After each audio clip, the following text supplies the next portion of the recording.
Hi friends, welcome to Sujata Nalapagam. இன்னைக்கு சப்பாத்திக்கு வந்து சைட் டிஷ் ஈஸியா 10 to 15 மினிட்ஸ்ல பண்ற மாதிரி நான் உங்களுக்கு சொல்லி கொடுக்கிறேன். இதுல என்னென்ன வெஜிடபிள்ஸ் சேர்க்கணும்னா பீன்ஸ், 2 பச்சை மிளகாய், கேரட், உருளைக்கிழங்கு தோல் சீவிட்டு இந்த மாதிரி பொடி பொடியா நறுக்கி வெச்சுக்கோங்க. ஸ்கொயர் ஸ்கொயரா நறுக்கி வெச்சுக்கோங்க. அரைக்கிறதுக்கு வந்து பூண்டு, இஞ்சி இது போதும். அப்புறம் அதாவது இந்த வெஜிடபிள் தனியா வேக வைக்கணும்.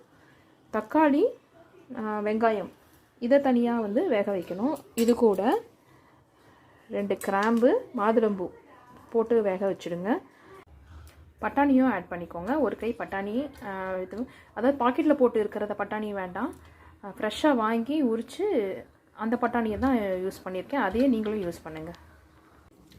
ஓகே, இப்போ வந்து எப்படின்னா பூண்டு, இஞ்சி நல்லா அரைச்சி எடுத்து வச்சுருக்கேன். வெஜிடபிள்ஸ்லாம் தனியாக வேக வச்சு எடுத்தாச்சு. மஞ்சள் பொடி போட்டு எடுத்து வச்சுருக்கேன். இது என்ன அப்படின்னா மிளகா பொடி, மஞ்சள் பொடி, கரம் மசாலா, தனியா பொடி, ஜீரகப்பொடி இது எல்லாத்தையும் ஒன்றா போட்டு வச்சுருக்கேன். அந்த வெங்காயம் தக்காளி வேக வச்சுருந்தோம் இல்லையா, அதை எடுத்து தக்காளியோட தோலை எடுத்துட்டு இந்த மாதிரி நல்லா அரைச்சி எடுத்து வச்சுட்டுறணும். இப்போ 1 by 1 பார்க்கலாம். எண்ணெய் காஞ்செடுத்து 4 ஸ்பூன் எண்ணெய், 1 ஸ்பூன் நெய் விட்டுருக்கேன். கடுகு,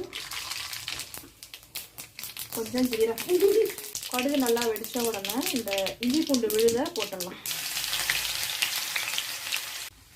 இப்போ இஞ்சி பூண்டு விழுது நல்லா வதங்கிடுத்து. இப்போ இந்த பொடியெல்லாம் போட்டுடலாம். இந்த பொடி போடும்போது ஸ்டவ்வை வந்து ஒன்று சிம்மில் வச்சுக்கோங்க, அப்படி இல்லைன்னா முடியலைன்னா ஆஃப் பண்ணிடுங்க. ஆஃப் பண்ணிவிட்டு போட்டுடலாம். இப்போது இந்த அரைச்சி வச்ச விழுது, இப்போ இந்த கிரேவி அரைச்சிட்டோம் இல்லையா, அதெல்லாம் இப்போது நல்லா ரா ஸ்மெல் போயிடுச்சு. இப்போது இந்த வெஜிடபிள் வேக வச்சு எடுத்துருந்தோம் பாருங்கள், அதையும் இதில் போட்டுடலாம்.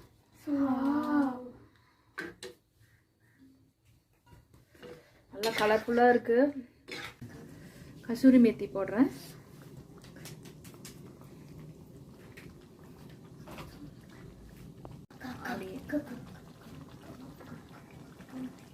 ஃப்ரெண்ட்ஸ், நல்லா வந்துச்சு. இனிமேல் சப்பாத்தியோட வச்சு சாப்பிட வேண்டியதான்.